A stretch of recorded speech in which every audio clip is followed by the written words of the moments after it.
What's good, everybody? Mr. Peters back at it again with another video. Today, we're talking about the distributive property, and I'm going to give you guys a breakdown of what the distributive property is to make it easier for you guys.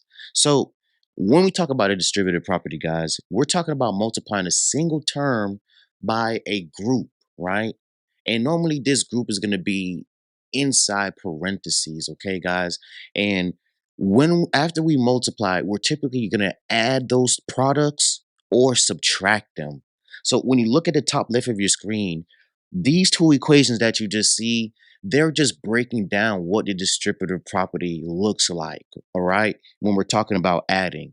So we have A on the outside, and they say you're going to multiply it by the group B plus C. So when we do that, we multiply A times B, and then we multiply A times C, and then we add those two answers together or subtract. What we will not see is we're going to distribute and we're going to either multiply or divide those answers after. And this is what I mean by multiply.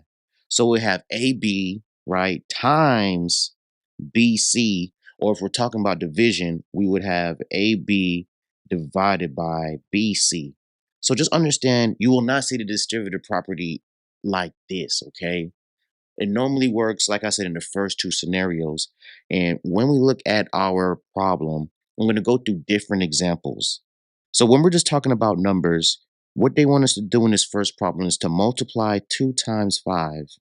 And then after we do that, we need to go back and multiply 2 times 2. And the problem tells us that after we do that, we're going to add these two answers. So we get 10 plus 4, and we get a final answer of 14. So this is a classical example of the distributive property. And yes, what you could do at times in specific problems, you could actually add first and then multiply to get the same answer. But you have to be careful because not every single distributive property works like that. But for the most part, it can. And when we can use that, when we could solve like that, I will definitely show you guys. So when we go into problem number two now, we have a variable. So we have 8, and then in parentheses, we have 2x minus 3.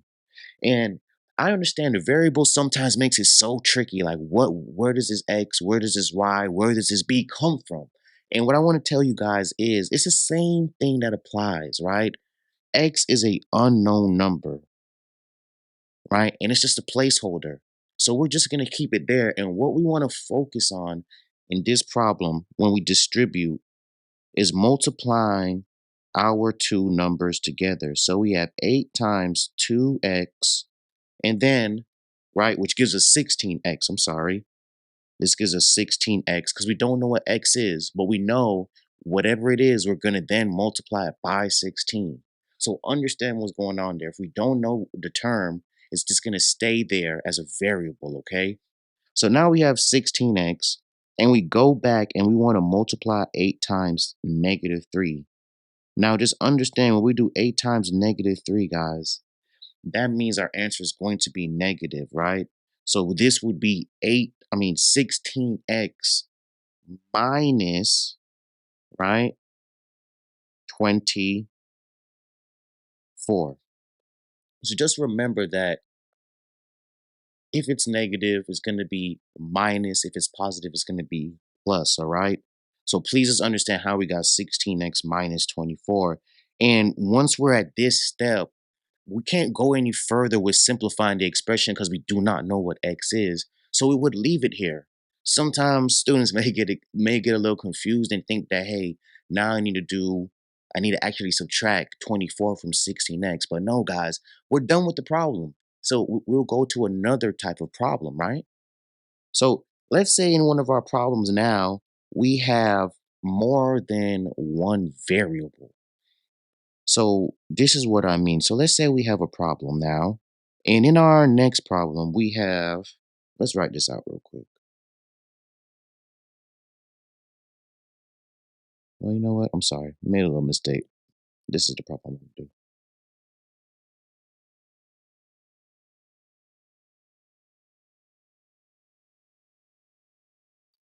All right, so just understand, right? When we look inside this parentheses, we know this is a polynomial and we identify that it has three terms. So because it has three terms, that means when we multiply, there should be three terms as well. When we distribute, I should say, same thing, multiply, distribute. There should be three terms. And in a problem like this, it may become confusing when we have different variables. And what I want you guys to understand is that, hey, these variables are, remember, they're unknown numbers. So we're just going to keep it at the end of the expression, right? After the number. So when I look at my first example, we have negative 5x and we're going to multiply it by 3y, right? So I know when I multiply 3 and 5, that's going to give me a negative 15. And then when we have more than one variable that is not the same, what we do is we just list it in alphabetical order. So this would be 15xy. Then now we multiplied there. We have to go back and still remember to distribute to 4z and 6. So I go ahead and I multiply negative 5x and negative 4z. And the little trick here right now, guys, is just remember that both of those numbers are negative. So our answer, the product, which is just the answer, right? It's another word for the answer, is going to be positive. So that's just the first thing to remember. Please try not to forget that, guys, all right? Because I know I've made plenty of mistakes with that when I was in high school. So now we go back and we multiply 5 and 4 to get 20. And the same thing applies, right? We're multiplying the variables x and z, right? Those are the only two variables being multiplied right now. And again, we're going to put it in alphabetical order. So we'll get 15xz.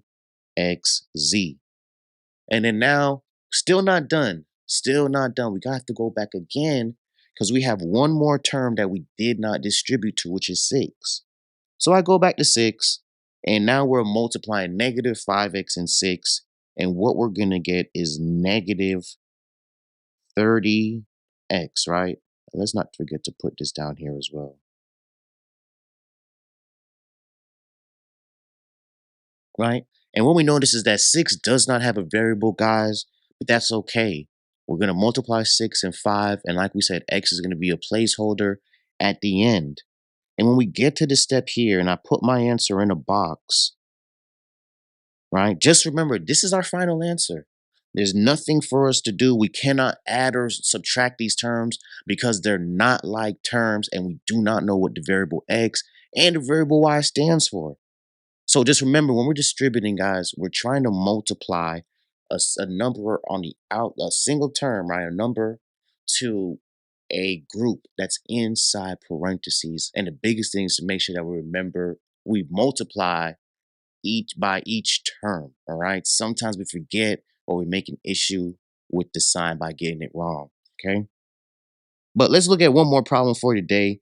And in this last problem, I want to talk about fractions and distributing, right? Because what happens with fractions is typically we try to convert it to a decimal, and sometimes that's the harder way. So what I want to do is go through a fraction problem. And with the fraction problem, what I tell my students is, hey, like, just slow down and try the simple process, right? Of what we remember back in elementary school. So if we look, right, the first thing we could look, we could say, hey, 1/2 is just half, right? So I know that half of 8x would be 4x and half of 2 would be 1. So we could just look and try to, and we could look and, basically do some quick mental math to get that problem right. But let's say we just got nervous and we just could not remember that, right? What I tell my students is, let's erase this real quick, right? I tell my students, let's turn those numbers into fractions, right? Let's turn this into fractions. And I'm sorry, there shouldn't be an x on the outside. That's my mistake. All right, shouldn't be an x on the outside. So now what we're doing, we're turning this into fractions. And the reason why I did that is so that when we multiply, it just feels easier, right? We're multiplying top number with top number, bottom number, bottom number. So now we had to go, we have 1/2, and now we want to multiply this by 8 over 1. And when I do 8 over 1, right, and we multiply straight across, we get 8 over 2. So just remember, guys, a fraction is division. So when we divide 8 by 2, we're going to get 4, right? And I was really focusing more on the fraction part, so let's not forget our x, right? There is an x there. Let's make sure we add it in so it doesn't seem crazy. Like, where did the x come from?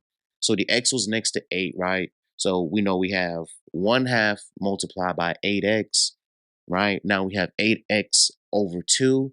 And when we divide or simplify, we're going to get 4x. So just want to make sure you guys understand thoroughly, how do we get there? Now, we're going to go back again. We're going to distribute and we're going to multiply 1/2 by 2. And once we do that part, we're going to have 1 over 2 times 2 over 1. And what we notice is that this fraction is going to turn into 2 over 2, right? And guys, just remember, just 2 over 2, that's just, when we simplify, that's 1. 2 divided by 2. So we know that our final answer will be 4x plus 1. So when we're talking about the distributive property, guys, remember that we're multiplying and we have a single term on the outside of the parentheses. And what that means is we're going to take that number and multiply it by that group that's in the parentheses. So I hope you guys found this distributive video helpful. Answer the question down below for us. And we hope you guys subscribe to the channel and like this video if you found it helpful. Thank you all so much for joining today. I'm Mr. Peters, man. You guys have a great Tuesday, man. Thank you so much.